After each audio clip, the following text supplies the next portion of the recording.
Vamos a hablar hoy de las oraciones condicionales y concretamente vamos a hablar en primer lugar del condicional tipo 1, el primer condicional también se llama.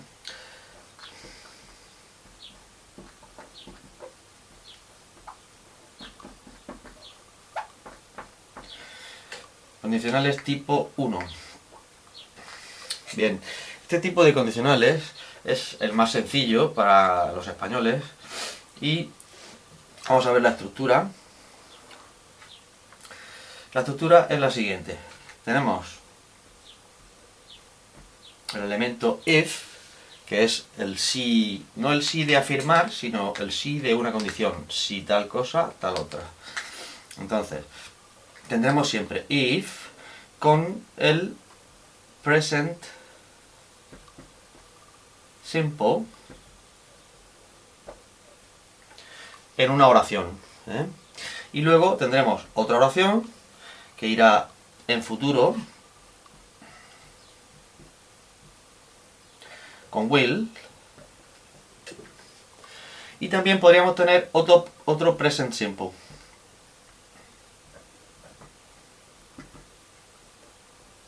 Hay más opciones, pero las dos más generales, más importantes, son estas dos.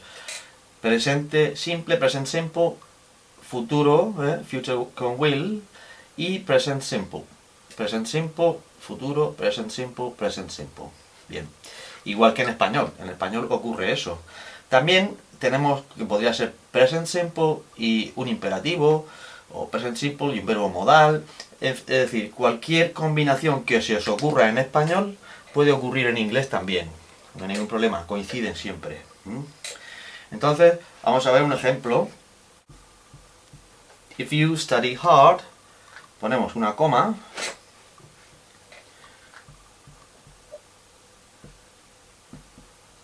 You will pass. Si tú estudias mucho, duramente, tú aprobarás. Pass, aprobar. Veis que cuando ponemos if en la primera oración, para separar una oración que va en la oración que va en presente de la que va en futuro, ponemos una coma. En inglés y en español. En español también pasaría. Si tú estudias duramente, estudias mucho, coma, aprobarás. ¿Vale? Pero podemos decirlo al revés y empezar por you will pass.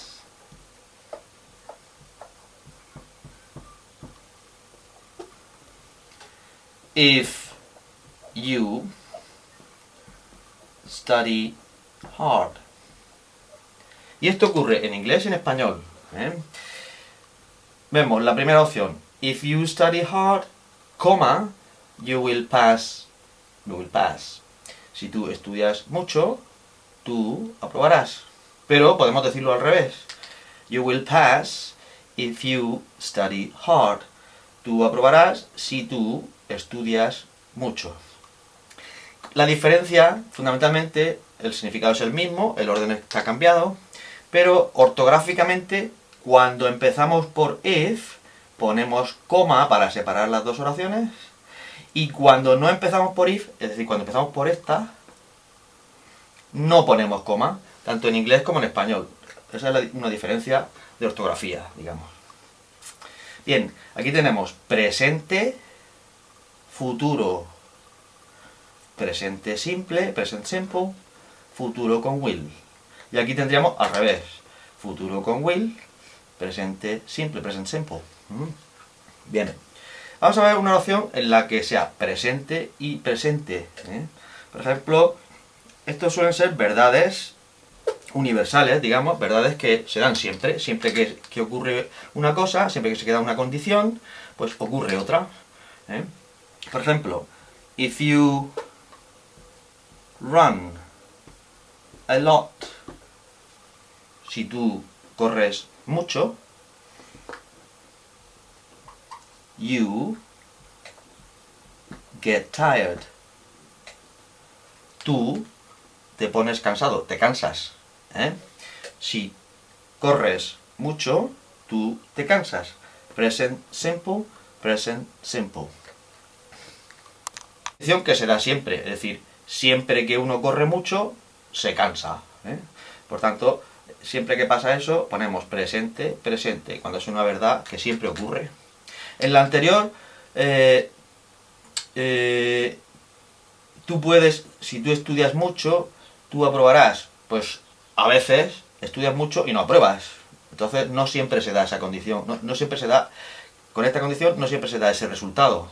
Con la condición de estudiar mucho, no siempre se aprueba. Pero sin embargo, si corres mucho, pues siempre te cansas. Eso es así. Bien, esta oración es la siguiente. If he invites me, I will go to his party.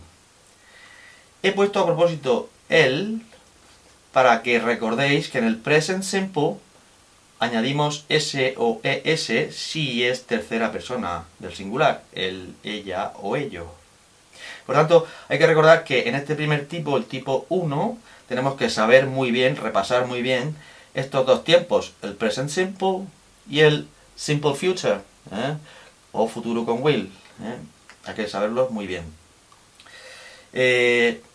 Hemos empezado por if y hemos puesto coma, como veis. Si él me invita, iré a su fiesta. If he invites me, I will go to his party. ¿Podemos darle la vuelta como antes hemos hecho? Sí.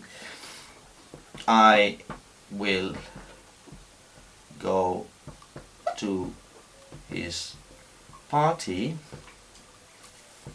if he invites me. Y la diferencia, como hemos dicho antes, es que si empezamos por if, tenemos coma, pero si el if lo tenemos aquí, es decir, no empezamos por if, le damos la vuelta, ya no tenemos coma, ni en inglés ni en español. Es una regla ortográfica que sirve para los dos idiomas, para inglés y para español. En este primer tipo, aparte de if, también tenemos otra palabra, otro elemento, que es unless, y que es un poquito más lioso, tanto en español como en inglés, significa a menos que. ¿Vale? Y lo usamos igual que en español, es decir, si nos resulta lioso en español, pues en inglés igual de lioso. Pero vamos, con un poco de práctica se consigue entender perfectamente. Por ejemplo,